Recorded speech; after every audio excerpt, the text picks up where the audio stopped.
হেই বন্ধুরা, সবাই কেমন আছো? এখন দেখো এই মাছগুলো শীতকালে খুব পাওয়া যায়।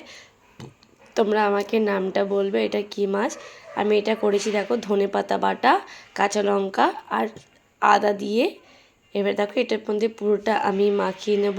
আর এতে নুন দেবো না, এই মাছে কিন্তু নুন দেওয়া যায় না। নুন দিলে কিন্তু খেতে পারবে না। এবার দেখো এটা দিয়ে আমি সব কিছু দিয়ে মেখে দেবো। তেল, সর্ষের তেল দিয়ে দেবো ওপর দিয়ে। দিয়ে এটাকে আমি ভালো করে পুরো মেখে নেব। এখনও গ্যাসে বসাইনি, এবার পুরো মেখে নিলাম। দেখো আমি কিন্তু নুন দিইনি, আবার বলছি এই মাছে কিন্তু নুন দেওয়া যায় না। মাখা হয়ে গেল, এর উপর থেকে জাস্ট একটুখানি জল দিয়ে দিলাম। এবার ঢেকে দিয়ে এবার আমি এটাকে গ্যাসে বসিয়ে দিলাম। আর এটা বেশিক্ষণ লাগে না, জাস্ট 5 মিনিট। দেখো হয়ে গেছে। আর কালারটা কি সুন্দর লাগছে। আর যেহেতু এটা ধনেপাতা বাটা দেওয়া আছে বলে সুন্দর লাগে। তোমরা কমেন্ট করবে এটা কি মাছ।